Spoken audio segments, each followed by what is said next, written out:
गीत हम तेरे गाते हैं। रास्ता मोक्ष का बतलाया गीत हम तेरे गाते हैं। तेरे चरणों पर महावीर शीस दिन रात झुकाते हैं। तेरे चरणों पर महावीर शीस दिन रात झुकाते हैं। 35 नंबर पेज निकालो और बोलो साथ। मन में जाकर ध्यान लगाया, ना तो शेरों से घबराया। वन में जाकर ध्यान लगाया, ना तो शेरों से घबराया। मन अपना मजबूत बनाया, गीत हम तेरे गाते हैं। मन अपना मजबूत बनाया, गीत हम तेरे गाते हैं। तेरे चरणों पर महावीर शीस दिन रात झुकाते हैं। तेरे चरणों पर महावीर शीस दिन रात झुकाते हैं। जग में घोर अंधेरा छाया, तूने दीपक देवी देवधरा ने आया।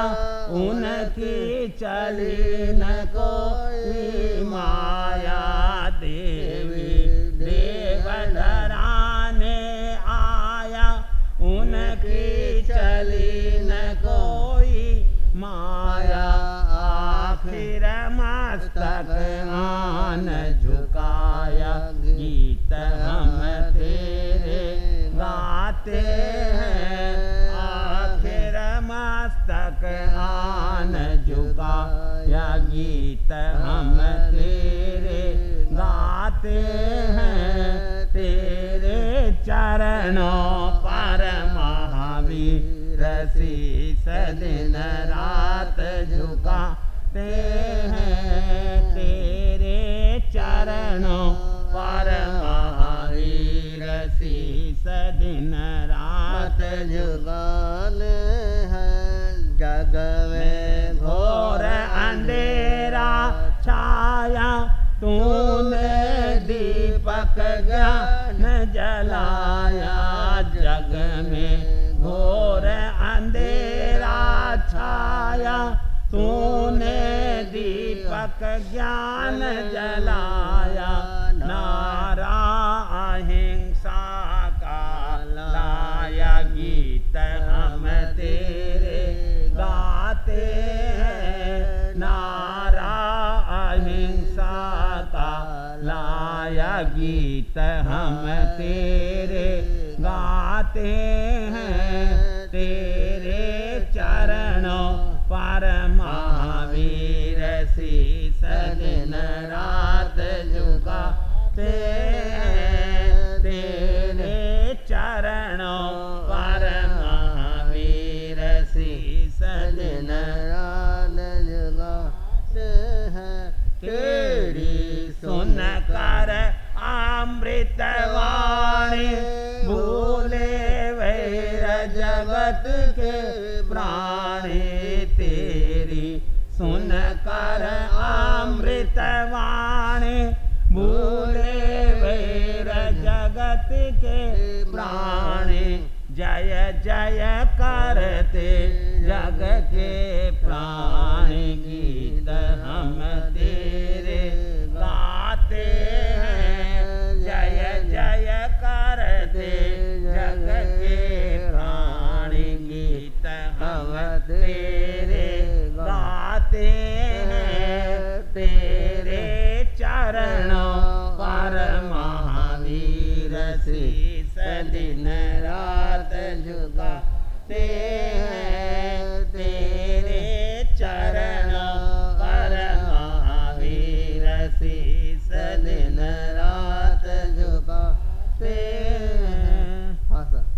आपके सामने तत्वचिंतक श्री सागर हुणे जी महाराज अपना उद्बोधन दे रहे हैं।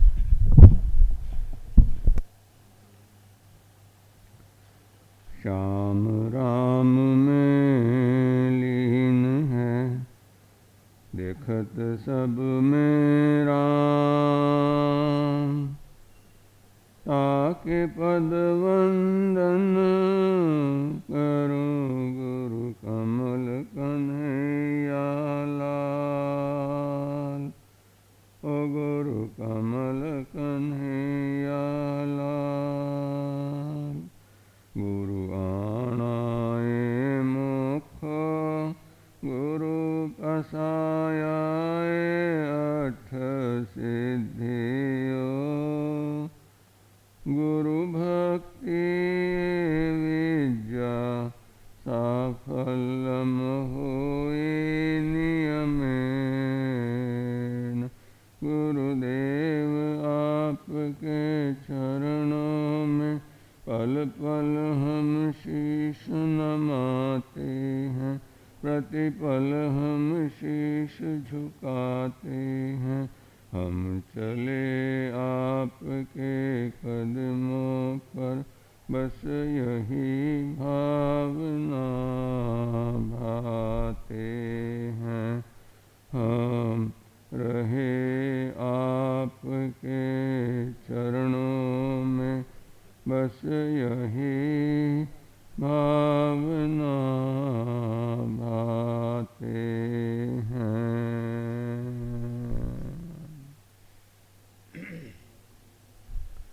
वैराग्य दाता, नवजीवन दाता, मोक्ष मार्ग प्रदाता, प्रत्यक्ष उपकारी, आगम चक्षु साहू, अनियोग चक्षु जाओ, ऐसे मेरे परम गुरु चरम गुरु अपच्छिम गुण वचन सिद्ध योगी आगमन योग दिवाकर एकनाथ सदगत सदगुरुदेव श्री कन्हैया माता कमल के परम पावन चरण कमलों में हृदय की अनंत अनंत आस्थाओं के साथ कोटि सा वंदन नमस्कार करने के पश्चात जय जग जीव जोड़े वियाण वो जग गुरु जगानंदो। जगना हो जगबंधु, जय जग प्रियाम हो भयवम। जय सुआणम प्रभवो तीर्थयराणम अपच्छिमो। जय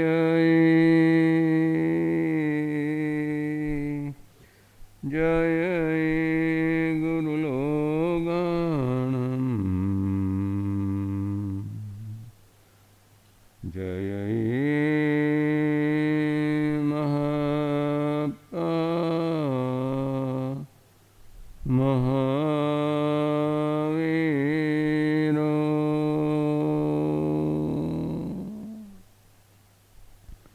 जय गुरु लोगानंद, जग गुरु जगानंदो।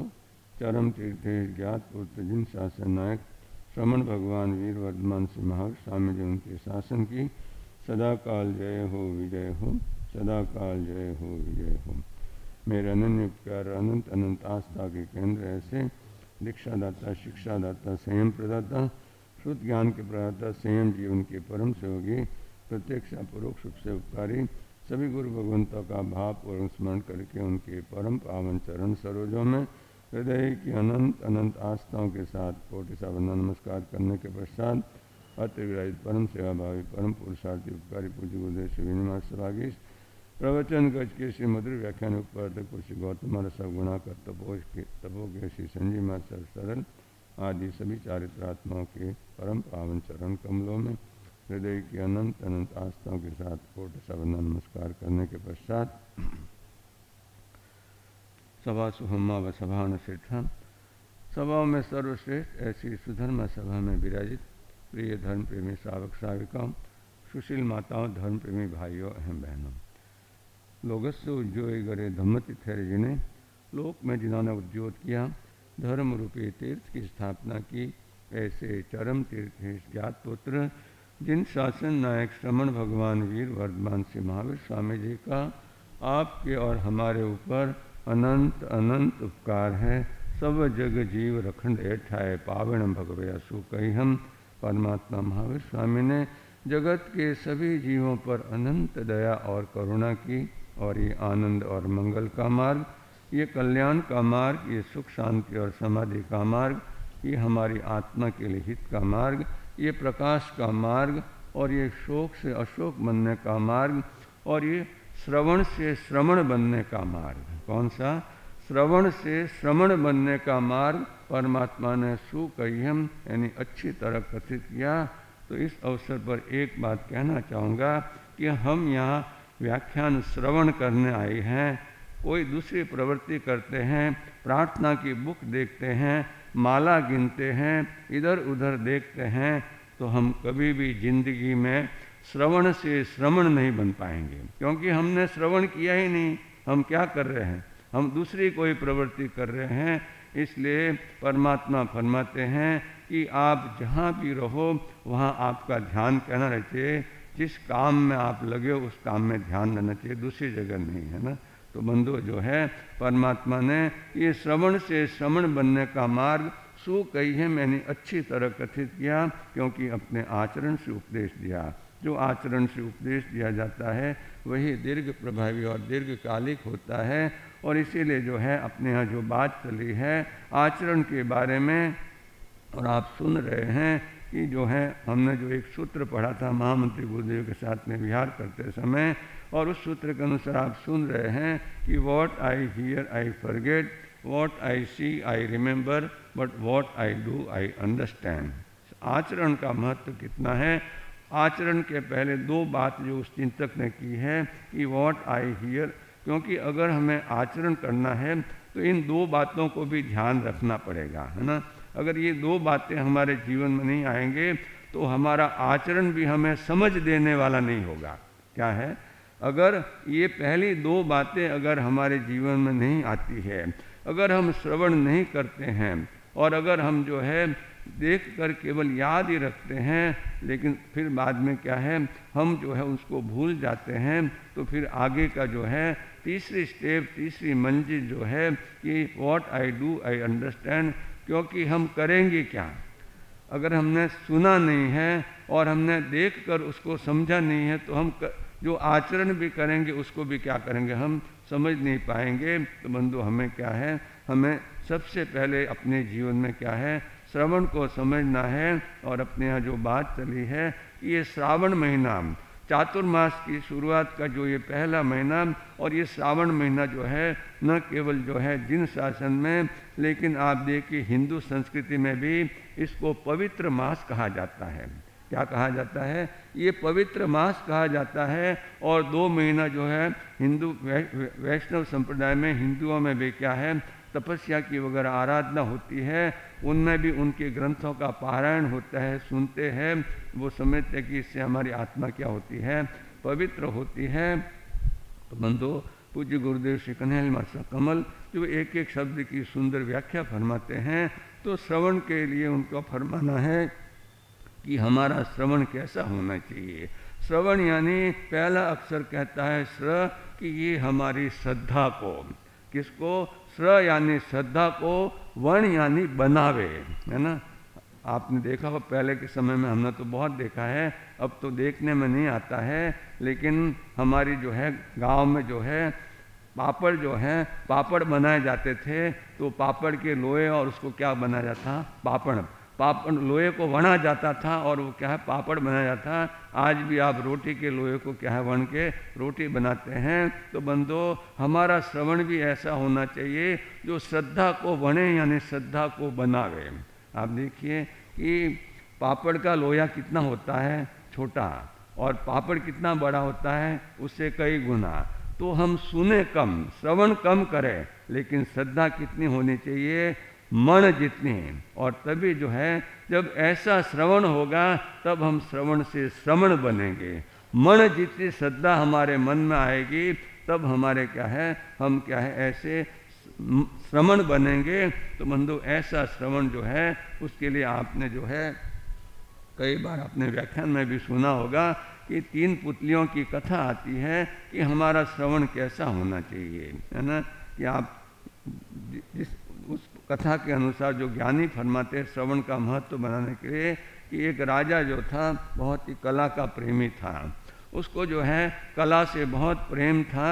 और वास्तव में तो भगवान ऋषभदेव का अनंत अनंत उपकार है कि इस अवसर्पिणी काल के प्रथम कलाकार वही थे। कला को देने वाले यानी पुरुषों की 72 कलाओं को और स्त्रियों की 64 कलाओं के प्ररूपण करने वाले, उनको बताने वाले क्या थे, वे परमात्मा ही थे। लेकिन साथ में उन्होंने एक कला और भी बताई, और वो कौन सी कला थी, धम्म कला।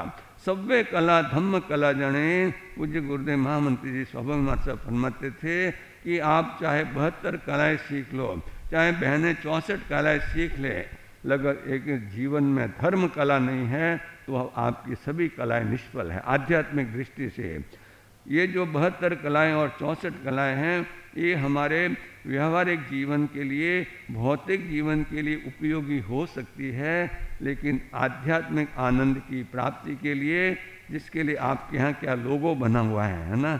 हमने सादड़ी में भी देखा था सुंदर लोगो, और यहाँ भी एक अविरल और क्या क्या शब्द लगाए हैं। तो बंधु जो है ऐसे आध्यात्मिक अनुभूति की अगर हमें प्राप्ति करनी है तो हमें भी क्या करना पड़ेगा, हमें धर्म कला सीखनी पड़ेगी। परमात्मा फरमाते हैं सव्वे कला धम्म कला जने। सभी कलाओं में क्या है, अगर जानने योग्य कोई है, यावत आचरणे योग्य कोई है, तो वो क्या है, एकमात्र धर्म कला है। और ये कला क्या है, ये कला क्या है, आप देखिए कला के 2 अक्षर कहते हैं कि अन्य कलाएं तो वे जो है कष्ट को भी ला सकती है। क्या ला सकती है, अन्य कलाएं जो है वे क यानी कष्ट को, ला यानी ला सकती है, कष्ट का जिसमें क्या है आना हो सकता है।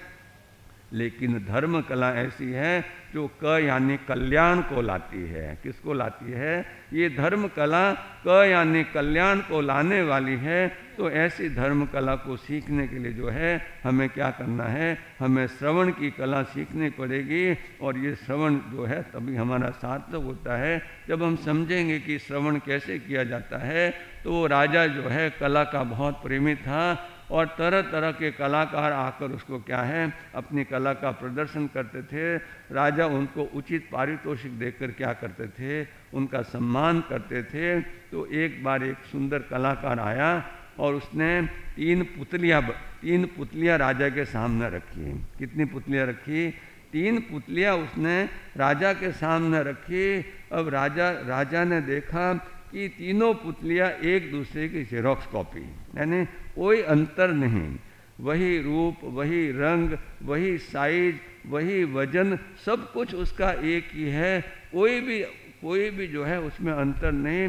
तब राजा ने कलाकार से पूछा कि भाई साहब एक ही पुतली बनाते तो प्रसन्न हो जाता, 3-3 पुतली बनाने की मेहनत आपने क्यों की। क्या कहा, क्योंकि तीनों पुतलियाँ एक सरीकी हैं, है ना। तो फिर 3 पुतलियाँ क्यों बनाई, एक ही पुतली बना देते तो मैं तुम्हें क्या है उचित इनाम भी दे देता, लेकिन तुमने 3 पुतलियाँ क्यों बनाई। तब उस कलाकार ने कहा राजन यही तो रहस्य है, यही तो मेरी कला का रहस्य है। बोले क्या रहस्य है, बोले राजन ये भले ही बाहर से द्रव्य से तीनों पुतलियाँ एक समान दिखती है। क्या दिखती है, एक समान दिखती है। हम भी कभी कभी गो से जाते हैं तो कभी ट्विन्स होते हैं ना, ट्विन्स होते हैं तो देख के पता ही नहीं लगता है, इतनी एकदम उनकी सूरत क्या है मिलती जुलती होती है। तो बंधु जो है तब उस कलाकार ने कहा कि राजन आप देखिए ये कलाकारी है, ये 3 पुतलियाँ भले ही दिखने में एक समान दिखती है, लेकिन तीनों के मूल्य में जमीन आसमान का अंतर है। कितना, तीनों के मूल्य में जमीन आसमान का अंतर है। बोले क्या कहते हो, बोले कि हाँ राजन मैं इसीलिए तो आपके यहाँ आया हूँ कि आप उसको पहचाने, है ना।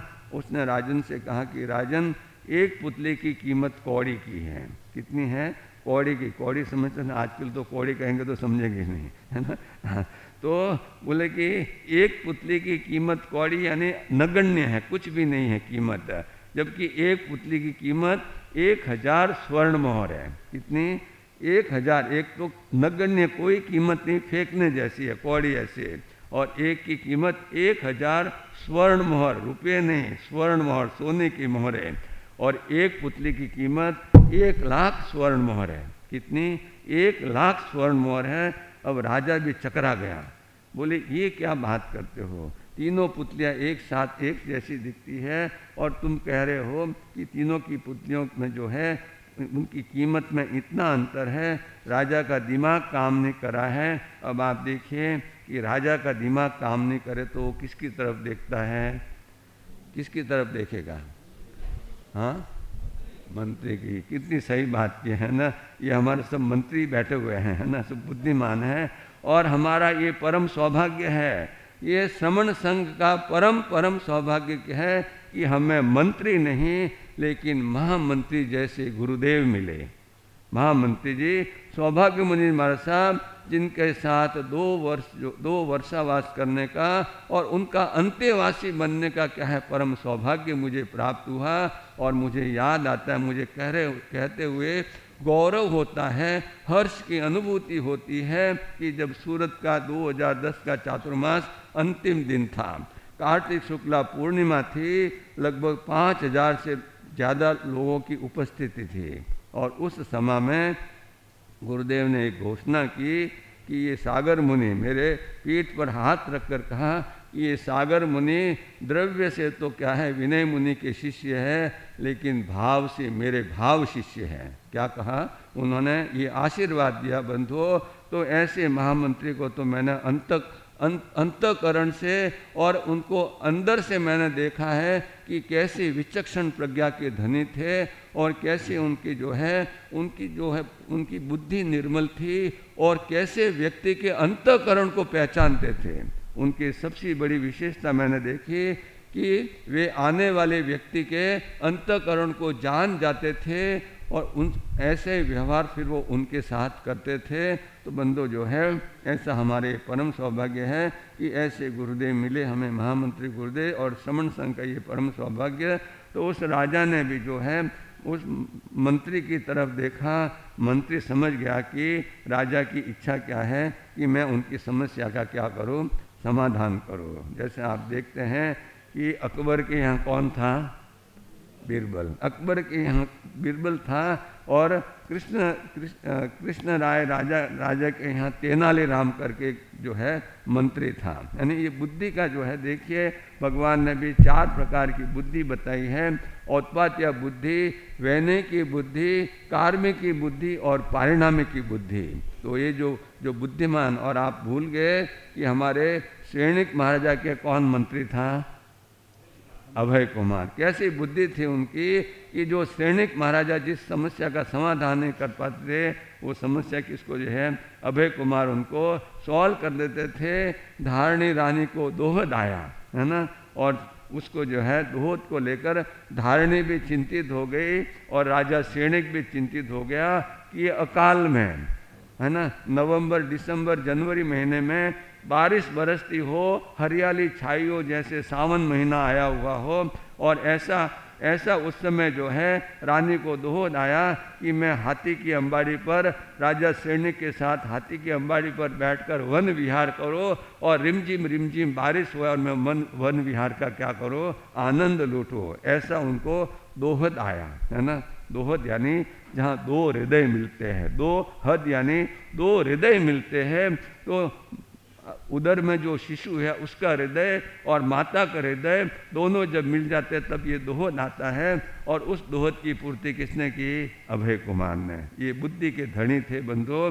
तो उस राजा ने भी जो है अपने मंत्री की तरफ देखा। मंत्री समझ गया कि राजा समस्या का समाधान चाहते हैं।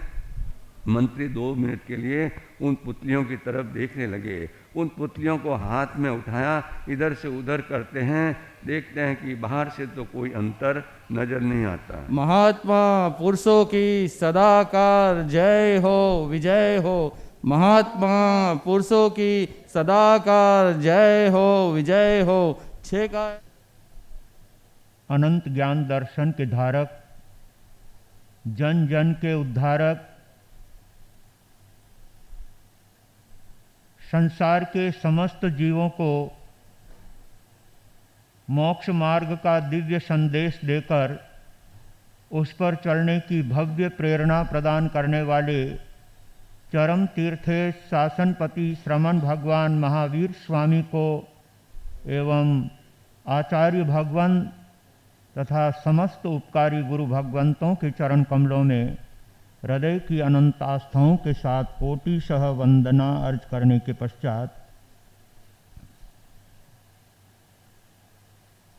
कामरेज संघ में धर्म रंग छाया है, कामरेज संघ में धर्म रंग छाया है, ज्ञानी ध्यानी गुरु जी का चौमासा कराया है, ज्ञानी ध्यानी गुरु जी का चौमासा कराया है। गुरुवर पधारे आई आनंद बहार है, गुरुवर पधारे आई आनंद बहार है, गुरु जी की मीठी वाणी लगे सुधा धार है, हाँ लगे सुधा धार है। धर्म ध्यान व्याख्यान का ठाठ ये लगाया है, धर्म ध्यान व्याख्यान का ठाठ ये लगाया है, ज्ञानी ध्यानी गुरु जी का चौमासा कराया है, ज्ञानी ध्यानी गुरु जी का चौमासा कराया है। जप तप साधना की धर्म गंगा बह रही, जप तप क्या गंगा बह रही, कषायों का त्याग करो जिन वाणी कह रही, हाँ जिन वाणी कह रही, शुभ काम करने का संदेशा ले आया है, शुभ काम करने संदेशा ले आया है, ज्ञानी ध्यानी गुरु जी का चौमासा कराया है, ज्ञानी ध्यानी गुरु जी का चौमासा। बेले तेले 28 ने मास खमण तपस्या, बेले तेले 28 ने मास खमण तपस्या, शासन देव रक्षा कर नहीं कोई समस्या, हाँ नहीं कोई आशीर्वाद देते मन भाया है, गुरुदेव देते मन भाया है, ज्ञानी ध्यानी गुरु जी का चौमासा कराया है, ज्ञानी ध्यानी गुरु जी का। कामरेज संघ में धर्म रंग छाया है, कामरेज संघ में धर्म रंग छाया है, ज्ञानी ध्यानी गुरु जी का चौमासा कराया है, ज्ञानी ध्यानी गुरु जी चौमासा कराया है। गुरु अम्बेश कमल कन्हैया धर्म सभागार में उपस्थित समस्त धर्म प्रेमी सुज्ञ श्रोताओं, सुशील माताओं एवं बहनों, चातुर्मास के ये शुभ क्षण हमारे लिए तप त्याग की और धर्म ध्यान की सुंदर प्रेरणा लेकर के उपस्थित हुए हैं। सावन और भादवा का महीना धर्म आराधना करने का समय है, तप त्याग की आराधना करने का समय है। अनेक भाग्यशाली आत्माएं इस चातुर्मास के लगने के साथ ही अपनी धर्म आराधना के साथ तप त्याग के अंदर लग चुके हैं। कई भाई बहनों के तेले के पारने हो गए, कई भाइयों के अठाई के पारने हो गए, और आज एक वृद्धा माताजी के भाई श्री गौतम चंद जी, संपत राज जी डेरासरिया के माताजी, जिनके कल 15 उपवास थे, आज पौर्शी के पचखान लिए हैं और उनके 15 उपवास की तपस्या का पारना है। तो इधर हमारे चांदमल जी साहब चपलोत, जिनके आज 4 उपवास की तपस्या है। तो आप देखिए युवा कार्यकर्ता भी किसी तरह से पीछे नहीं हैं। भाई श्री प्रवीण कुमार जी गन्ना, जिनके आज 8वां उपवास है। क्या चातुर्मास की अद्भुत धर्म भावना और लोगों में संतों को पाकर के अपने जीवन को तप त्याग से भावित करने के लिए और अपनी आत्मा को धर्म से जोड़ने का यह अनुपम भाव सचमुच में हम सबको जागृत करने की प्रेरणा देता है। जिनको धर्म से और तपस्या से लगाव होता है, वो भावना के साथ गुरु चरणों में उपस्थित होकर तप की सुंदर आराधना करके अपने जीवन का परिष्कार कर लेता है, अपने जीवन को विशुद्ध बना लेता है। और जो केवल शरीर को ही देखते हैं, उनको तप करने का मन नहीं होता। सचमुच जिनके शरीर की ममता उतरती है, वो तपस्या कर सकते हैं। एक गुजराती कवि ने कहा है, अमे कायान पंपाड़ नारा के तपसू करवाना। अमे कायान पंपाड़ नारा के तपसू करवाना। हमें जिभड़ी ने संतोष नारा के तपसू करवाना। खावानू मोड़ू मड़े कोक दिवस पाकला। राता पीला थई अने अमे कड़वा वचन बोलनारा के तपसू करवाना। हमें कड़वा वचन बोलनारा के तपसू करवाना। ओरिया करिए पेट मां भूख भले ना हो। पोस्ट बॉक्स की तरह उसमें जैसे पत्र डालते ही जाओ, उसी तरह से जिनको खाने में आनंद आता है, जो शरीर लक्षी होता है, वो सुबह से लेकर शाम तक, और शाम तक ही नहीं, रात को 9 बजे 10 बजे 11 बजे तक खाता ही रहता है। और फिर सोते सोते एक गिलास दूध तो लेके आना, जैसे भूखे ही मर रहा था। ज्ञानी कहते हैं ये चौमासे का अवसर है, तब त्याग और धर्म ध्यान करने की आराधना का अवसर है। उन चांदमल जी साहब को देखिए, 84 वर्ष की उम्र में आज उनके 4 उपवास है। और 24 उपवास, 3 नहीं 24 उपवास इस बड़ी उम्र के अंदर करने वालों को देख करके युवाओं के हृदय में भी जोश जगना चाहिए। और अगर व्यक्ति दुकान पर गया हो और वहाँ पर ग्राहकों की लाइन लगी हो, उस समय में अगर दिन के 1 बज जाए, 2 बज जाए, 3 बज जाए, तो भी उसके खाने की मन में नहीं आती है और सोच रहा है अभी तो कमाई का समय है। होय गराकी खूब तो जमिए एक बार। पर्वती थी नी पाखिए हमें घड़िए घड़िए खानारा के तपसू करवाना। हमें घड़िए घड़िए खानारा के तपसू करवाना, अमे काया ने पंपाल नारा के तपसु करवाना।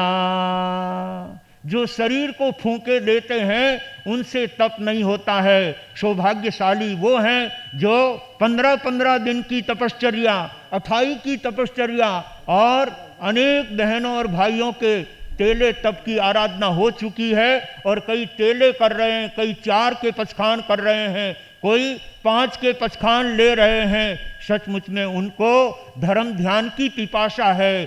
साधु गुरु भगवंतों को पाकर के मन में अपने आप को परमात्मा के प्रवचन में जोड़ करके इस चातुर्मास का अनुपम आनंद लेकर के जीवन को धन्य बनाने की भावना उनके मन में जगी है।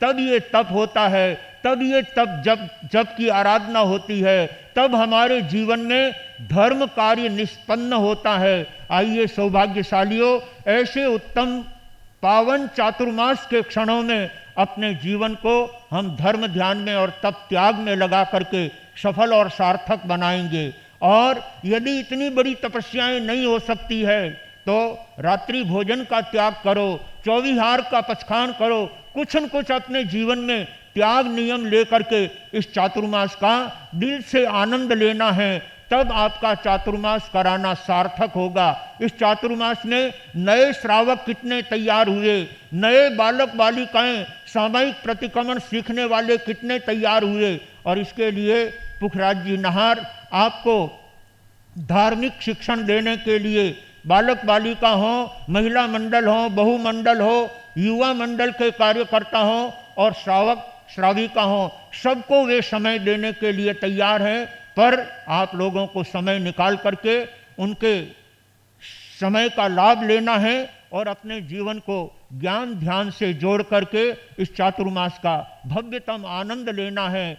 तब हमारे लिए ये मिला हुआ चातुर्मास आनंद देने वाला होगा, शांति प्रदान करने वाला होगा। आइए सौभाग्यशालियों, ऐसे उत्तम धर्म आराधना करने वाले व्यक्ति अपने पूर्व में जो कर्म बंध हुए हैं उन कर्मों को ढीला करते हैं, उन कर्मों को पतला करते हैं, उन कर्मों को हल्का करते हैं और अपने जीवन में शांति और आनंद का अनुभव करते हैं। और इसी संदर्भ में अपने यहाँ पर चंदन मलयागिरी का चरित्र चालू किया गया है, जिसमें ये सब कुछ बातें बताई जाएगी कि व्यक्ति के हाथों से अपने जीवन में किए हुए दुष्कृत, अपने जीवन में किए हुए पाप, अपने जीवन में किए हुए अनर्थ, वो किस तरह से अपने जीवन को परिताप देते हैं, किस तरह से कष्ट देते हैं। ये बात चंदन मलयागिरी के चरित्र से आप और हम यहाँ पर जानने की कोशिश करेंगे और कर्मों से डर करके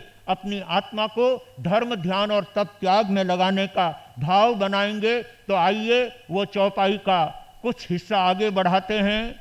युग युग से भारत में यह अमर कहानी, धन्य चंदन राजा और मलयागिरी रानी, धन्य चंदन राजा और मलयागिरी रानी, जिन वचनामृतमय सरस्वती सुखदाता, गुरुवर को वंदन करके कलम चलाता है प्रकट आज शिक्षामय कथा पुरानी, धन्य चंदन राजा और मलयागिरी रानी,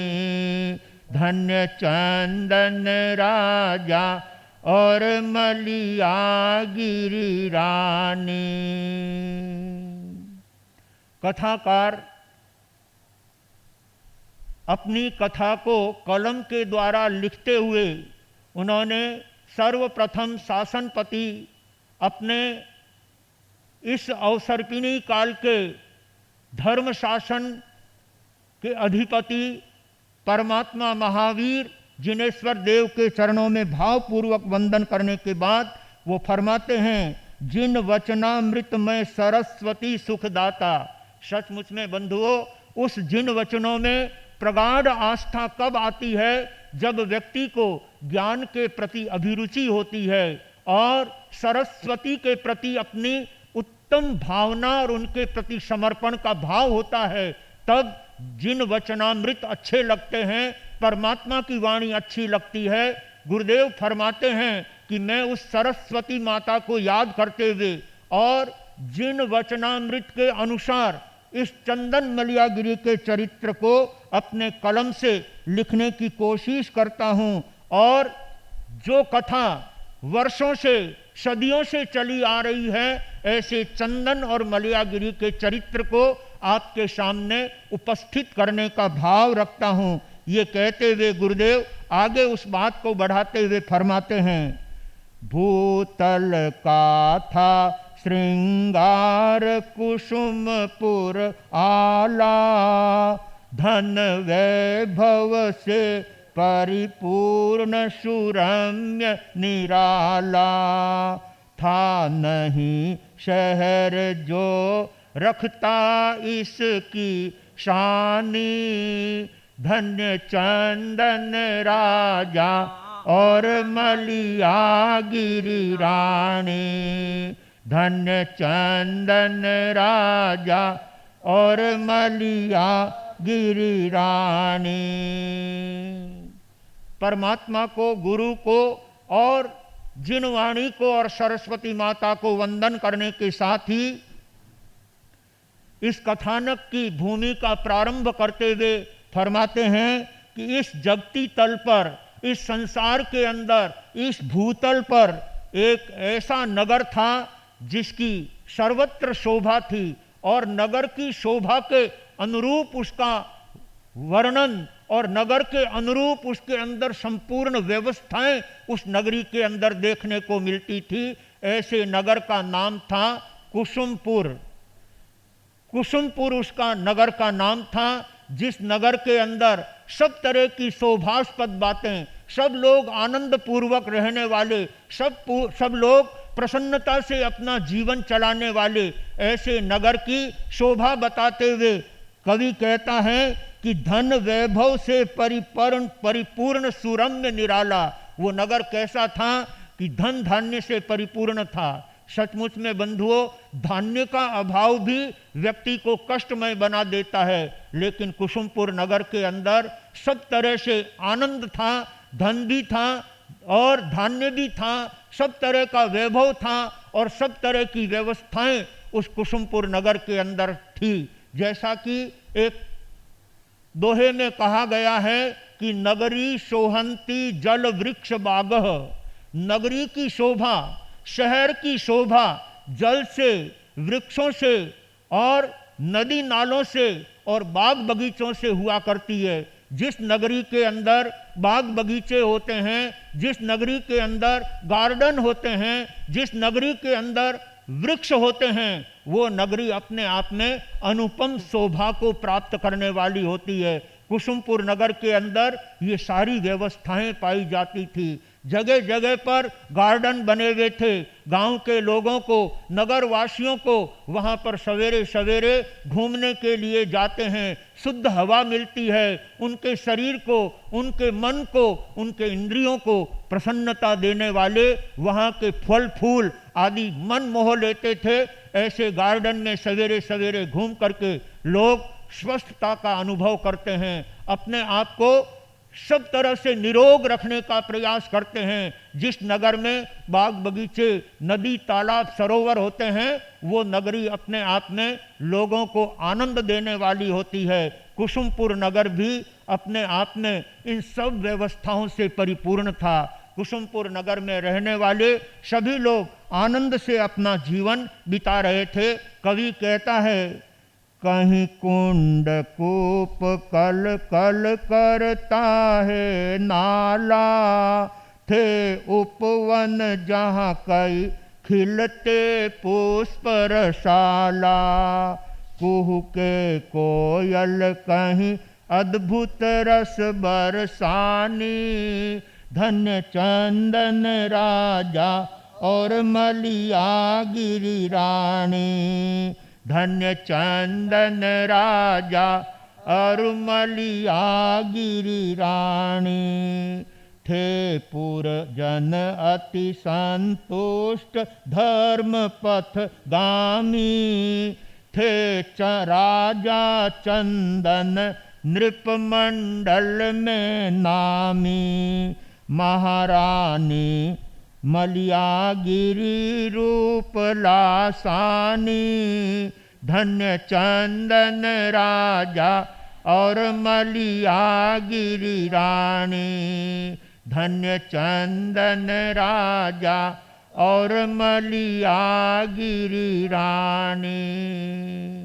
सचमुच बंधुओं, जहाँ पर सब तरह की सुविधाएं होती है, सब तरह की अनुकूलताएं होती है, सुख सुविधाओं की व्यवस्था होती है, लोग वहाँ पर जाकर के निवास करना पसंद करते हैं। सचमुच कुसुमपुर नगर भी ऐसी समस्त व्यवस्थाओं से वो युक्त था।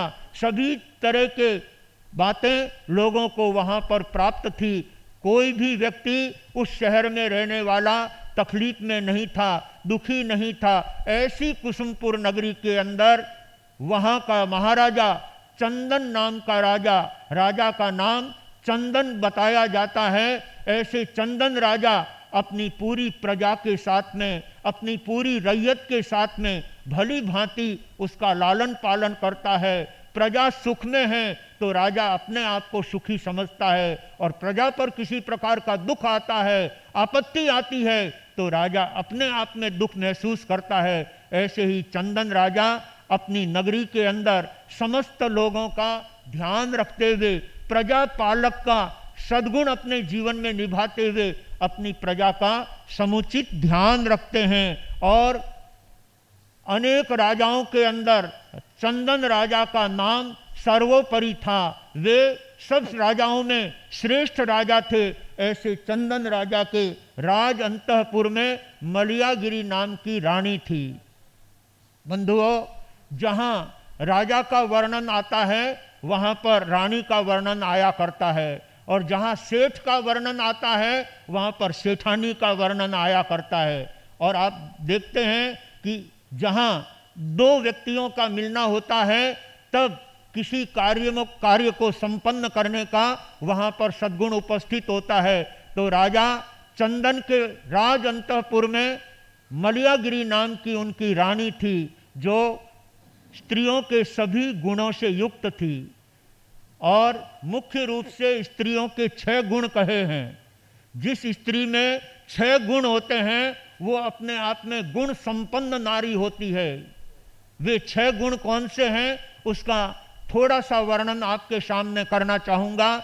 महारानी मलियागिरी कैसे उन गुणों को अपने जीवन में धारण करते हुए महाराजा के लिए और अपने नगर के लिए और लोगों के लिए अच्छा मार्ग प्रशस्त करने का कार्य करती थी। तो स्त्री के 6 गुण होते हैं, तब स्त्री की शोभा बढ़ती है। उन 6 गुणों का कथन साहित्य में इस तरह से किया गया है। कार्येषु मंत्री, कर्णेषु दासी, भोज्येषु माता, शयनेषु रंभा,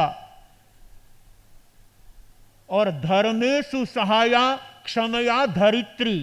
ये 6 गुण जिसमें होते हैं वो स्त्री अपने आप में इस धरती पर देवी के तुल्य होती है और अपने परिवार को गौरवशाली बनाने वाली होती है, अपने परिवार का मान और सम्मान बढ़ाने वाली होती है। तो सबसे पहला सद्गुण बताया है कार्येषु मंत्री। पत्नी हमेशा अपने पति के लिए मंत्री का पार्ट अदा करने वाली हो। सचमुच जिस स्त्री के अंदर अपने पति के हर कार्य में सहयोग करने का भाव होता है और मंत्री की तरह उन्हें सही सलाह देने वाली, जो कार्य पति ने हाथ में लिया है उस कार्य को कैसे संपादित करना, उसमें उनकी महारानी भी बराबर सहयोग करती थी। इसलिए हर स्त्री को अपने पति के संपूर्ण कार्यों के अंदर मंत्री का पार्ट अदा करनी चाहिए, अच्छी सलाह देनी चाहिए, अच्छा उनको मार्गदर्शन करना चाहिए, जिससे उनको कार्य करने में सहूलियत हो, सुविधा हो। ऐसी जो स्त्री होती है वो अपने परिवार को गौरवशाली बनाने का काम करती है।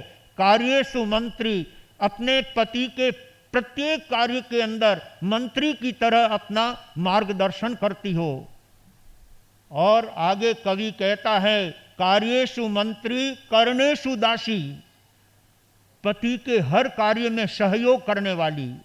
और सहयोग किस तरह से कि जिस तरह से एक दासी परिवार का संपूर्ण काम जिस भावना के साथ करती है, वैसे ही रानी भी अपने पति के हर कार्य में दासी की तरह उनको सहयोग करती थी, यानी उनके प्रत्येक कार्य में सेवा में तैयार रहती थी, कभी किसी तरह से उनको कठिनाई नहीं होने देती। ऐसा जिसमें सद्गुण होता है, पति के हर कार्य में सेवा के अंदर जो सहयोग करती है, सचमुच में वो पत्नी अपने परिवार का और अपने पतिदेव का गौरव बढ़ाने वाली होती है। कर्णेषु दासी, कार्य करने के समय में दासी की तरह पार्ट अदा करने वाली। हालांकि पति उसको दासी नहीं मानता है, लेकिन पत्नी का यह दायित्व होता है कि वो अपने पति के हर कार्य में ऐसा सहयोग करे कि उनका काम जल्दी से संपन्न हो जाए और लोगों में प्रशंसा और यश कीर्ति बढ़े। ऐसे कार्य कराने में पत्नी का बहुत बड़ा सहयोग हुआ करता है। ये दूसरा गुण है कर्णेषु दासी। और तीसरा गुण है भोज्येषु माता। भोजन के समय में पत्नी नहीं रहती है, लेकिन एक माँ अपने बेटे को, अपनी बेटी को जिस तरह से भोजन कराए, उस तरह से पत्नी भी अपने पति के लिए माता की तरह भाव रख करके, ये थके मांदे आए हैं, ऑफिस से आए हैं, दुकान से थके ठाके आए हैं और पता नहीं बाजार में कितना श्रम करके आए हैं, भोजन का समय है, भोजन करने के लिए बैठे हैं, तो उनके लिए माता की तरह बन करके उनको प्रेम पूर्वक भोजन कराए। भोज्येषु माता, भोजन के समय में पत्नी अपने पति के लिए माता की तरह बन करके उनको रुचिपूर्ण भोजन और जैसा उनके शरीर को अनुकूल पड़े ऐसा भोजन उनको करा करके परितृप्त करे, तब वो माता का पार्ट अदा करने वाली होती है। अन्यथा ये बात अगर पत्नी के जीवन में नहीं होती है तो पता नहीं क्या क्या बातें भोजन के समय में पत्नी अपनी तरफ से शिकायत के रूप में उनके सामने करती है, जिससे पति बेचारा भोजन की तरफ ध्यान देवे या उसकी बात की तरफ ध्यान देवे। ध्यान एक तरफ होगा, या तो उसकी बात पर ध्यान होगा या फिर खाने में ध्यान होगा। लेकिन पत्नी जब अपनी सारी शिकायतें, अपनी सारी आत्मकथा उनके सामने उस समय में रखती है तो पति आराम से भोजन नहीं कर सकता और उस भोजन का जो रस बनना चाहिए वो रस बराबर नहीं बन सकता। इसलिए ज्ञानी कहते हैं भोज्येषु माता, भोजन के समय में पत्नी को माता की तरह पार्ट अदा करना चाहिए। एक डायलॉग में कहा है, सीधो घरे गयो, सीधो घरे गयो जब दफ्तर सु छुट्टी पाई और घरे पूगताई पड़ी सुनाई। जब थका मांदा पति घर पर भोजन करने के लिए जाता है, वो सोचता है कि चलो पत्नी अभी हाथ वाथ धुला करके और मुझे पाट ला करके बिछाएगी, थाली परोस करके लाएगी, भाना परोस करके लाएगी और मैं आनंद से बैठ करके खाऊंगा। लेकिन वहां पर कुछ और ही रामायण चालू हो जाती है। सीधो घरे गयो जब दफ्तर सु छुट्टी पाई और घरे पूगताई पड़ी सुनाई के खांड तो खूट गई, नमक नीट गयो, घी तो आज तड़के ही घट गयो, लावनो है सिरसूरो तेल, तिल्लीरो तेल खत्म हो गयो है तिरसूरो, सिंजिया ताई है तुअर री दाल और मूंगरा मोगरो है ओई झवाल। काले गेहूं भी निठ जावेला, काले चावल भी निठ जावेला और मारा भाई री चिट्ठी आई है कि परसों वो भी आवेला, इन वास्ते कम से कम चावल तो चावेला। इन वास्ते जिकी जिकी चीज़ा चाहिए उनने लिखने बनाए लो एक पर्ची और उनमें एक बात आदि लिख लीजो, लावनी है हल्दी ने मिर्ची, लावना है 2 बार साबूरा, कपड़ा फाट गया है बेबी और बाबूरा। इतनी चीज़ा कागज ऊपर टीप करिया पछे, इतनी चीज़ा कागज ऊपर टीप करिया पछे, वह धीरे सुइयों बोली कि लावनी है मारेगी एक साड़ी। हूँ सुनने चक्कर में पड़ गयो, किया चलाऊं घर गृहस्थी री गाड़ी, गाड़ी तो हूँ इनने कह रहो हूँ, दरअसल है वो गाड़ो जिनरा रस्ता में खर्चारो खाडो और लागे डूंगर राज्यों आडो। हे भगवान, इन गाड़ा ने खींचण सारूं लाऊं कठासूं बળદ, अणगिनतीरो खर्चो ने गिनतीरी आमद। मकान मालिक लेवे तनखारो चौथाई भाड़ो। हे भगवान, हाल तक होयो जको चोखो, अबे इन महंगाई ने रोको और ज्यों त्यों करने घर गृहस्थी गाड़ी री सामने राखो। ये एक मारवाड़ी डायलॉग आपके सामने इसलिए कहा है कि जब पत्नी अपने पति को भोजन कराने के लिए बैठती है, उस समय ये घर की और परिवार की, रसोड़े की ये सारी चर्चा उस समय में नहीं की जाती है। उस समय एकमात्र उसका लक्ष्य होता है पति को सम्मान पूर्वक, प्रेम पूर्वक उनको भोजन कराना, जिससे वो भोजन उनके लिए, शरीर के लिए शाकाहारी बने, उनके शरीर को पौष्टिकता देने वाला बने, उनका शरीर उस भोजन को लेकर के स्वस्थ बने। ऐसा जो ध्यान रखती है वो माता की तरह पाठ अदा करके अपने पति के लिए हर तरह से सुंदर भावनाओं को लेकर के उपस्थित होती है। आइए सौभाग्यशालियों, आपके सामने पत्नी के 3 गुणों का कथन किया गया है। कार्येषु मंत्री, कर्णेषु दासी, भोज्येषु माता। भोजन के समय में पत्नी अपने माता की तरह पति को भोजन कराने का भाव रखती है, तो सच्चे अर्थों में वो अपने परिवार का गौरव बढ़ाती है। मलयागिरी रानी महाराजा चंदन के परिवार में ऐसी ही सन्नारी थी जो 6 गुणों को अपने जीवन में हूबहू धारण करने वाली थी, और उनके रहते हुए पति को कहीं कोई तकलीफ और कष्ट नहीं होता था। ऐसे चंदन राजा अपने राजघराने में और प्रेम पूर्वक, आनंद पूर्वक अपने पत्नी के साथ समय बिता रहा है, और किस प्रकार से वो समय आगे बढ़ता है और उसके परिवार में कौन वहां पर आकर के बच्चे रूप में जन्म लेते हैं, ये कथानक आगे श्रवण करने से पता लगेगा। भाग्यशालियों, चंदन राजा और मलयागिरी रानी कुसुमपुर नगर की ये चर्चा आपके सामने कर रहा हूं। इससे हमें अनेक प्रकार की सद्प्रेरणा, परिवार से लेकर के, समाज से लेकर के, संघ से लेकर के, समस्त क्षेत्र में हमें इस कथानक से बहुत कुछ सीखने को मिलेगा, बहुत कुछ जानने को मिलेगा।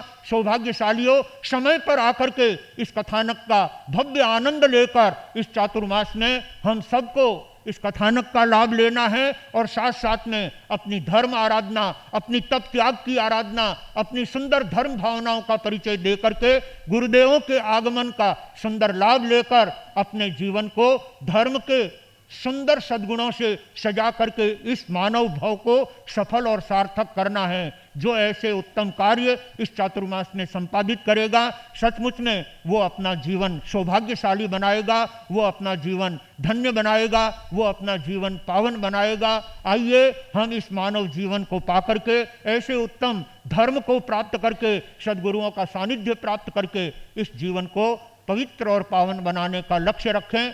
जैसा कि जैन दिवाकर चौथमल जी महाराज साहब ने फरमाया है कि यह बड़ा कीमती, बड़ा महंगा मानव जीवन हमारे हाथों में आया है, जिसे हम धर्म आचरण करके, सद्गुणों से सजा करके ही सफल और सार्थक बना सकते हैं। एक पंक्ति दिवाकर जी महाराज साहब की कह करके मैं अपनी बात को विराम दूंगा। और जिन तपस्वियों ने तप अनुष्ठान करके संघ का गौरव बढ़ाया, अपने परिवार की शोभा बढ़ाई, उन तपस्वियों का यहाँ पर सम्मान किया जाएगा।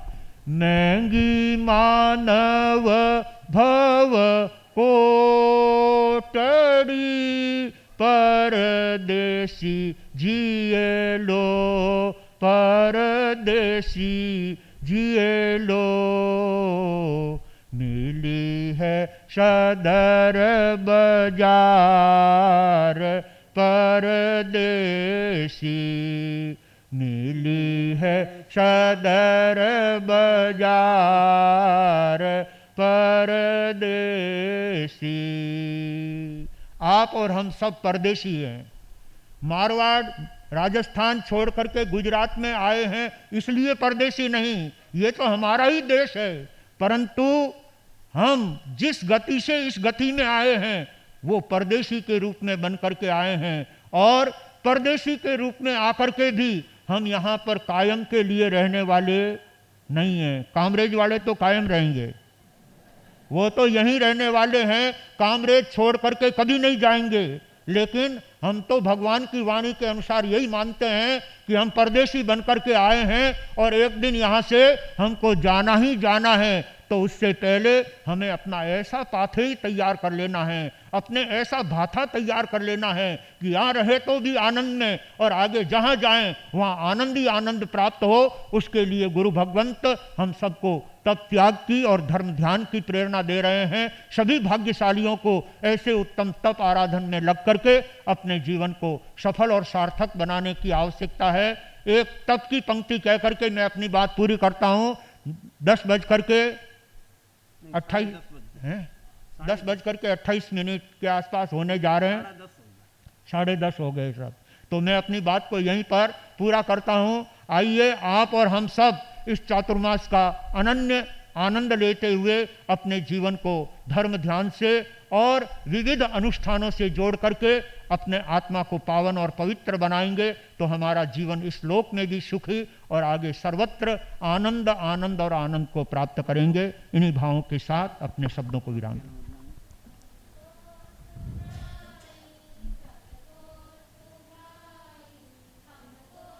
हर्ष हर्ष श्रमण भगवान महावीर स्वामी के चरणों में सत सत नमन। अत्र विराजित चरित्र आत्माओं के श्री चरणों में कोटि कोटि नमन। गुरु अम्बे सौभाग्य मदन दरबार में उपस्थित सभी महानुभाव, बाहर से पधारे अतिथि मेहमानों को सादर जय जिनेन्द्र। आज सबसे पहले गुरुवर हम जो तपस्वी यहाँ पर उपस्थित है उनका सम्मान कर लेते हैं, उसके पश्चात पचकान, उसके बाद ही कोई विशेष सूचना एवं दी जाए। तो सबसे पहले तपस्वी के में श्रीमती कंचनबाई जी सा देराश्रिया, जिनके 15 उपवास का पालना है। श्रीमती कंचनबाई जी सा देराश्रिया 15 उपवास का पालना है, वो आगे पधार जाए। उनका बहुमान जो मतलब में 15 की तपस्या का जो लाभार्थी परिवार है सम्मान करने वाला, श्री वर्धमान स्थानकवासी श्रावक संघ कालादे, जो 28 से ऊपर यानी कि 15 से अधिक की तपस्या के लाभार्थी है। श्री वर्धमान स्थानकवासी श्रावक संघ कालादे से कोई उपस्थित हो तो पधारे, और अगर वो उपस्थित न हो तो श्री संघ के पदाधिकारी उनका तपस्वी का सम्मान करेंगे। श्रीमती कंचनबाई जी सा देराश्रिया आगे पधार जाए। काड़ेदा वाले यहाँ पर उपस्थित है, दलाल परिवार पधार जाओ सर। बड़ी उम्र में 15 उपवास की तपस्या करके संघ का गौरव बढ़ाने वाली कंचन बहन, जिनका सम्मान तपस्या की बोली से होगा, भाई श्री जगदीश जी कालिया के द्वारा और बोहरा परिवार 15 से अधिक की तपस्या, 15 उपवास और ऊपर से ऊपर की तपस्या वालों का बोहरा परिवार नहीं, कालादेश संघ की ओर से उन तपस्वियों का सम्मान किया जाएगा। हाँ। तो आइए हम सबसे पहले तपस्वी के सम्मान में तप की बोली लगाएंगे। जो बड़ी बोली बोलेगा उनके हाथों से पहला सम्मान होगा और फिर संघ का सम्मान। कालादे से श्री संघ से महिला कोई उपस्थित हो तो वो कृपया आगे बढ़ा जाए। कालादे वर्धमान स्थानकवासी संघ के दलाल परिवार यहाँ उपस्थित हैं। जाओ पधारो आगे।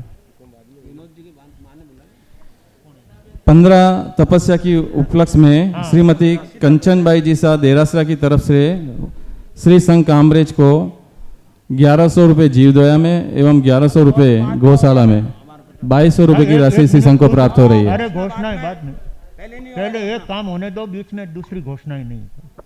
भाग्यशालियों, बहन का सम्मान करने के लिए बड़ोदरा से हमारे बीच में, आप ठहरो, परिवार वाले रहने दो, परिवार वाले अभी नहीं, पहले बोली चलेगी। और कड़ोदरा से और अन्य अन्य परिवारों से दलाल परिवार, देरासरिया परिवार जो कालादेव वाले हैं वो आएंगे और बहन का सम्मान करेंगे, लेकिन तपस्या की बोली से 5 उपवास 15 उपवास की तपस्या का सम्मान है। पर्युषण पर्वाधिराज हमारे सामने हैं, उससे पहले आप बोली लेंगे तो पर्युषण में आपको तप करने में सहूलियत होगी। आइए 5 उपवास हाँ, संघ की तरफ और संघ की तरफ साल ओढ़ाई जी। हाँ, संघ की तरफ से ये सम्मान है। 5 उपवास परिवार के लोग भी ले सकते हैं। बोली हाँ, बोलो जल्दी बोलो। 6 उपवास, 8 उपवास, 8 उपवास, 15 उपवास की तपस्विनी बहन जिन्होंने 80 वर्ष की उम्र में इतनी बड़ी तपश्चर्या करके संघ का गौरव बढ़ाने का काम किया है। 8 उपवास,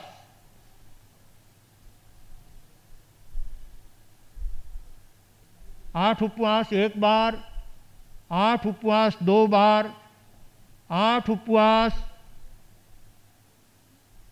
भाग्यशालियों, तपस्वी का सम्मान है।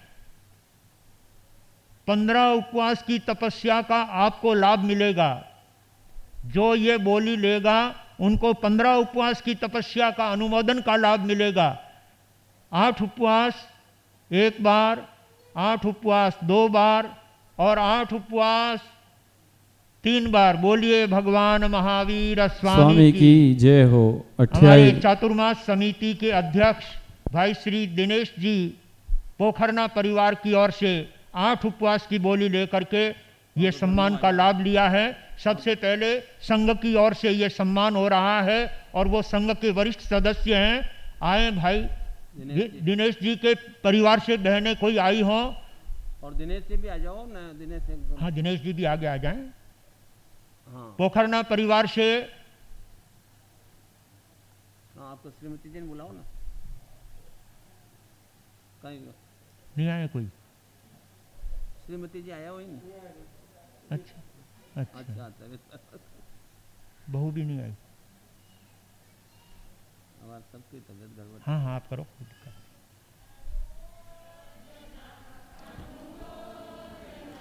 अनुमोदना बारंबार, अनुमोदना अनुमोदना अनुमोदना बारंबार। तपस्या करने वालों को बहुत बहुत धन्यवाद दिनेश कुमार जी पोखरना को, जिन्होंने 8 उपवास की बोली लेकर के तपस्वी बहन का सम्मान किया। अब कालादेश संघ की तरफ से तपस्वी बहन का सम्मान कालादेश निवासी भाई और बहन जो भी उपस्थित हैं एक बार आगे आ जाएं। दलाल परिवार के सदस्यों वे भी आ सकते हैं और देरासरिया परिवार और भी कालादेह के यहाँ पर कोई भाई बहन उपस्थित हो, वो ये रजत मुद्रा रजत सिक्का दे करके तपस्वी बहन का सम्मान करेंगे। काला दे से हमारे आज की धर्म सभा में श्रीमान धर्मचंद जी सा दलाल यहाँ पर उपस्थित है। हाँ, बहन को दे दो जरा। हाँ, सब जना हाथ लगा लो।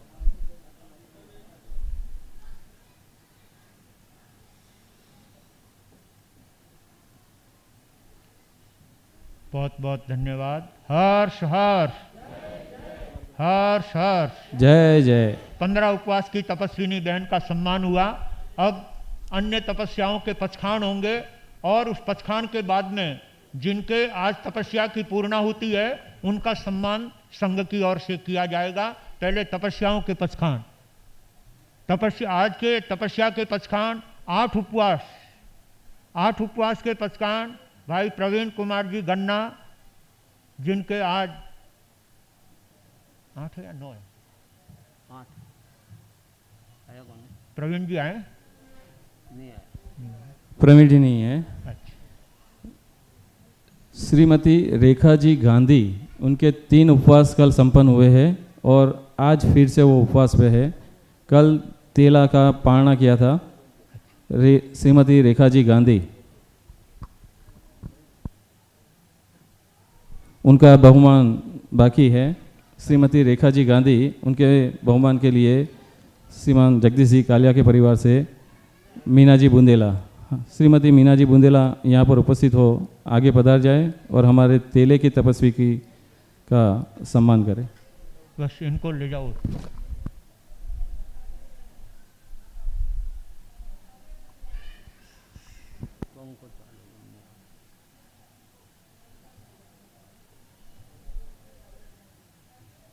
पंखे चालू है इसलिए आगे नहीं पधार सकते हैं, तो आप जगह पे जाके कर लो। मीना जी बुंदेला, उनको बोले वो जगह पे जाके करवा ले।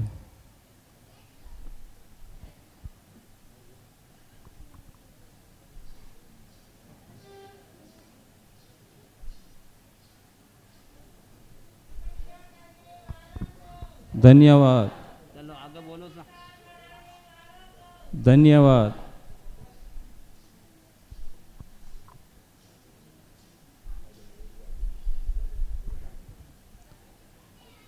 तपस्वी प्रवीण जी गन्ना यहाँ पर उपस्थित है।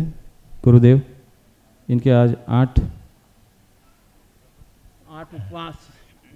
नमो ओरियंताणम, नमो सिद्धाणम, नमो आयर्याणम, नमो वज्रायणम, नमो लोये सब सहुण में सब हंच, नमो कारो सब पावपना सनु मंगलांच सभ्य संग पड़मंग अभय मंगलम वो सग्गाहारम पासम पासम वंदामि कम गणमुक्तम विषहर विष्णुनाथ मंगल कल्याण आवासम विषार पुलिंगमंतम कंठे धारी ज्योतिषामणो तस्य घर रोग मारी दुख जराजंति सामम चिट्ठौ दूरे मंतो तुझ्य प्रणामो विमोखलो नरतिरिये सुविजेवा पावन्ति न दुख दोगम सुबह समत्ते लद्दे चिंतामणि कपपाय भये पावन्ति विघ्नन्ति वाय राम रम शाणम ये संतो माय सबत्ति निब्रेन ये न तादेव दिव्य भवे भवे पास जिन चंद भवे भवे पास जिन चंद। आपके 8 उपवास है। 18 से 32 का दिव्यम प्यारा खाएं साय में नत्था भुगेनम सहसा गारेणम सब समाहि वत्या गारेणम वो से। तपस्या करने वालों को, आगे भाव रखने वालों को। प्रवीण जी के आज 8 उपवास और कल पारना है गुरुवार, आज इनका बहुमान करा देते। अच्छा, तो तपस्वी श्रीमान प्रवीण जी सा गन्ना आगे बढ़ा जाए। आपके सम्मान के लिए जगदीश जी कालिया। पहले 8 उपवास के तपस्वी भाई श्री प्रवीण कुमार जी गन्ना की बोली लगाएंगे। बोली से उनका सम्मान होगा। पहला संघ की तरफ से होगा और दूसरा सम्मान भाई श्री जगदीश जी कालिया की ओर से होगा।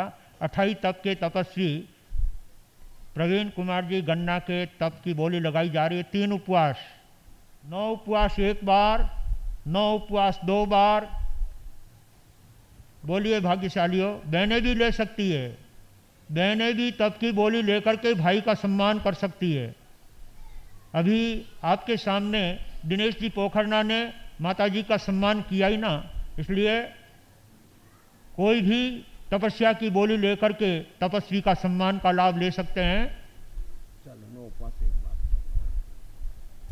9 उपवास 1 बार, 9 उपवास 2 बार और 9 उपवास 3 बार। बोलिए भगवान महावीर स्वामी की जय।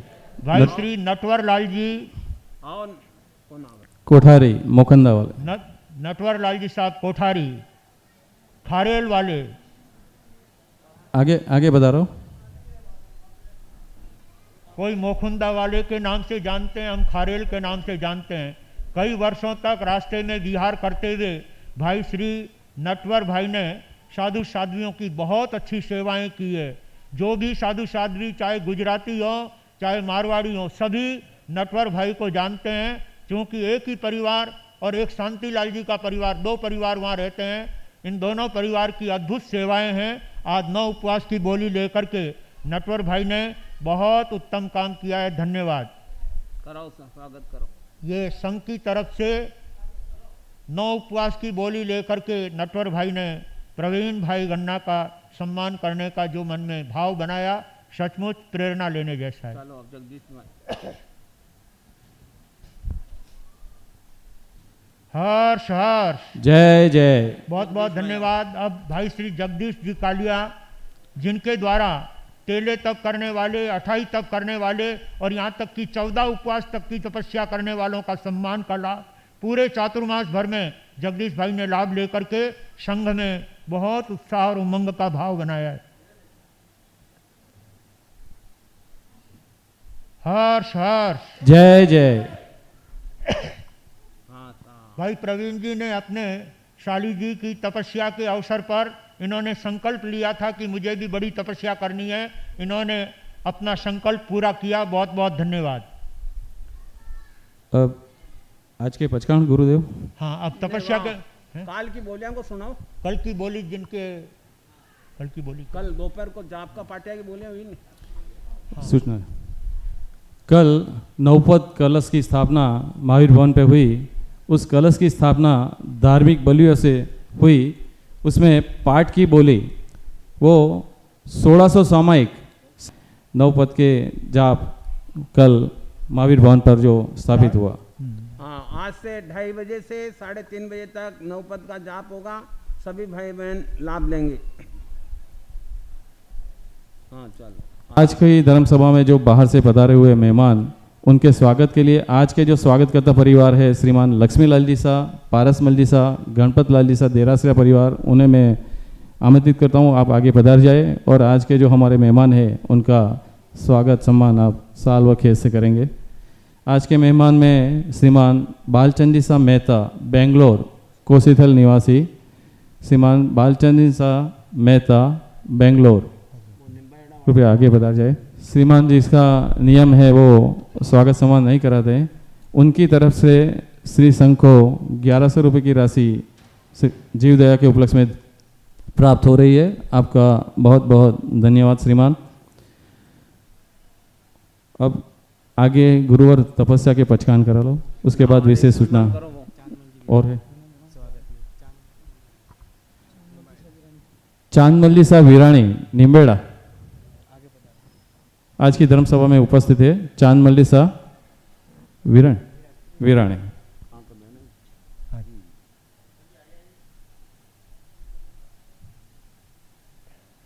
हाँ जी।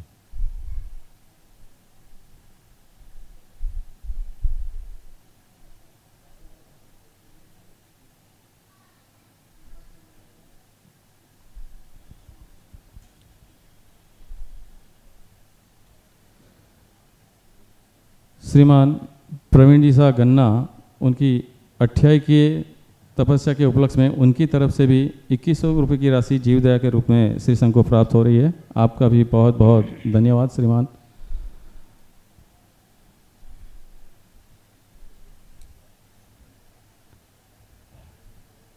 पचकान। हाँ, तपस्या के प्रत्याख्यान, उपवास के पचकान। आज के उपवास का बचकान। उपवास उगेश्वरी बत्तमित्यातिवेम प्यार अष्टम खामिन सामी अनत्था भोगेनम सहसा गारेणम सब समाहि वत्या गारेणम वो श्रे। तपस्या करने वालों को आज का बेला 2 उपवास। बेला का पचकान। बेला चुट्ठम बत्तमित्यातिवेम प्यार अष्टम खामिन सामी अनत्था भोगेनम सहसा गारेणम सब समाहि वत्या गारेणम वो श्रे। तपस्या करने वालों को धन्यवाद। आज हाँ लो, अगर कोठारी परिवार के द्वारा भी तप की सुंदर भेंट चढ़ाई जा रही है और भी कोठारी परिवार में तप अनुष्ठान चल रहा है गुप्त रूप से। उन सबको धन्यवाद है। हाँ। श्रीमती मीना जी बुंदेला कालिया परिवार से।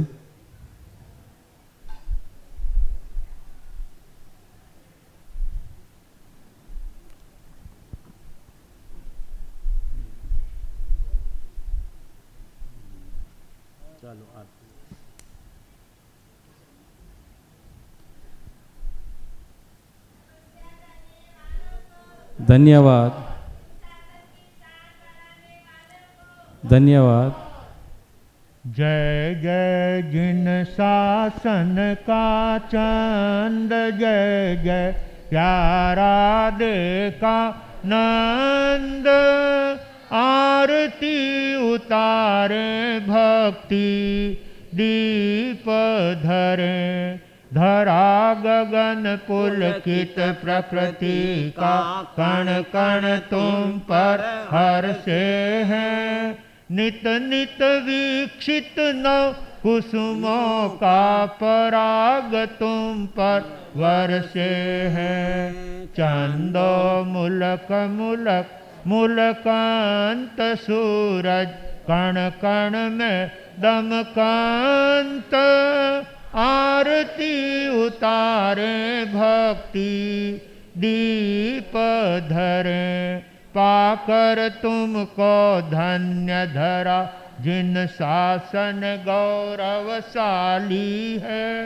कदम कदम पर नव बसंत है कदम कदम दीवाली है।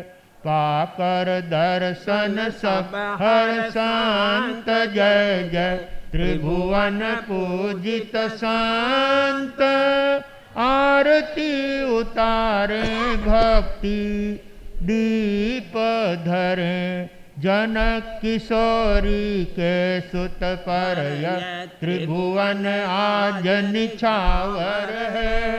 अम्बा गुरुवर मंगल मूरत क्षमता साधक मुनिवर है। मौक्तिक शिष्य संत गुणवंत सब जन धन धन शब्द वदंत।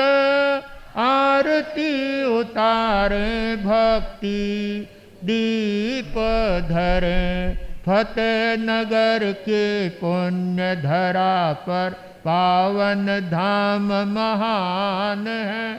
स्वर्ग सिधारे जहाँ पर लाखों भक्तों के भगवान है। सेवा करते सुर नर वृंद मिटते जन्म जन्म के द्वंद्व। आरती उतारे भक्ति दीप धरे कीर्ति कंगना धारण करते दसों दिशाएं हर्षित है। भक्त भ्रमर गुण कीर्तन विरचित यश चरणों में गुंजित है। प्रतिपल वर्धित कुमुदा नंद जय जय अक्षय आनंद कंद। आरती उतारे भक्ति दीप धरे आरती उतारे भक्ति दीप धरे आरती उतारे भक्ति दीप धरे। बोलिए मेवाड़ संघ शिरोमणि पूज्य प्रवर्तक गुरुदेव श्री अम्बालाल जी महाराज साहब की। नाम तुम्हारा कमल कन्हैया अमर रहे इस लोक में परलोक में, इस लोक में परलोक में। जिन शासन के उपाध्याय तुम चले कहाँ, हमें छोड़ के, हमें छोड़ के। ओ जमुना के लाला दीन दयाला, शरण पड़े का तूने हर दुख टाला। नाम तुम्हारा कमल कन्हैया अमर रहे इस लोक में परलोक में, इस लोक में। नमो वज्रायाणम पद के धारी तुम, आगम के अनुयायी समता योगी तुम। सहनशीलता तुमने जग को दिखलाई, कष्ट हरे दुखियों के करुणा उर आई। ओ करुणा के सागर भरो मेरा गागर, जग का अंधेरा मिटो कर दो उजाला। नाम तुम्हारा कमल कन्हैया अमर रहे इस लोक में परलोक में, इस लोक में। आगम की नव रचना तेरे मन भाई, धर्म ध्वजा आबू पर्वत पर फहराई। शरणागत ने आकर यहाँ शरण पाई, ज्ञान ध्यान शिक्षा की बातें सिखलाई। ओ गोविंद के लाला परहित वाला, दीन दुखी का तू ही रखवाला।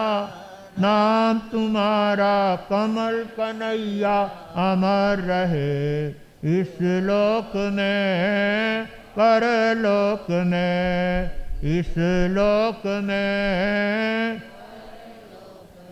विनय मुनि सा नहीं देखा सेवा भावी, तन मन अर्पण किया गुरु भक्ति माही, गुरु कमल आशीष दी गौतम ताई, संजय फूल सागर गुरु कृपा पाई, उषा संसितारा तू है प्राण प्यारा, अक्षय पुकारे झेलो वंदन हमारा, नाम तुम्हारा कमल कन्हैया अमर रहे, इस लोक में परलोक में, इस लोक में। अहिंसा के अवतार शासनपति श्रमण भगवान महावीर स्वामी की, श्रमण संघ की, आचार्य सम्राट परम श्रद्धेय पूज्य श्री आत्माराम जी महाराज साहब की, आचार्य सम्राट परम श्रद्धेय पूज्य श्री आनंद ऋषि जी महाराज साहब की, आचार्य सम्राट परम श्रद्धेय पूज्य श्री देवेंद्र मुनि जी महाराज साहब की, आचार्य सम्राट परम श्रद्धेय डॉक्टर शिव मुनि जी महाराज साहब की, तेरापंथ धर्म संघ के आचार्य भगवान श्री महाश्रमण जी महाराज साहब की, जिन शासन गौरव गणाधीश प्रवर पूज्य श्री उमेश मुनि जी महाराज साहब की, श्रमण संघीय प्रथम युवाचार्य पूज्य श्री मधुकर मुनि जी महाराज साहब की, वर्तमान युवाचार्य पूज्य श्री महेंद्र ऋषि जी महाराज साहब की, कर्नाटक गज केसरी घोर तपस्वी पूज्य श्री गणेशी लाल जी महाराज साहब की, जैन दिवाकर पूज्य श्री चौथमल जी महाराज साहब की, श्रमण सूर्य मरुधर केसरी पूज्य श्री मिश्रीमल जी महाराज साहब की, मेवाड़ संघ शिरोमणि पूज्य प्रवर्तक गुरुदेव श्री अम्बालाल जी महाराज साहब की, राजस्थान के श्री उपाध्याय प्रवर पूज्य श्री पुष्कर मुनि जी महाराज साहब की, मेवाड़ मुकुटमणि पूज्य गुरुदेव श्री हस्तीमल जी महाराज साहब की, अहिंसा दिवाकर शेरे राजस्थान लोकमान्य वरिष्ठ प्रवर्तक पूज्य श्री रूपचंद जी महाराज साहब की, श्रमण संघीय महामंत्री मेवाड़ गौरव पूज्य गुरुदेव श्री सौभाग्य मुनि जी महाराज साहब की, मेवाड़ प्रवर्तक भोले बाबा पूज्य श्री मदन मुनि जी महाराज साहब की, महाराष्ट्र प्रवर्तक पूज्य श्री कुंदन ऋषि जी महाराज साहब की, मारवाड़ प्रवर्तक पूज्य श्री सुकन मुनि जी महाराज साहब की, उप प्रवर्तक आगम प्रभावक कमलकुल दिवाकर पूज्य श्री विनय मुनि जी महाराज साहब की, आयाहीनम पयाहीनम न मनसामि सत्कारेमि,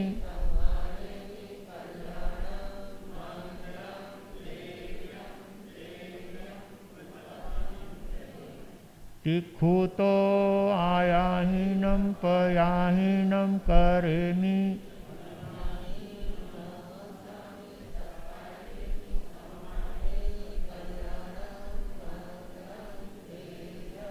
चेयम पज्वासामि, तिखुतो आयाहीनम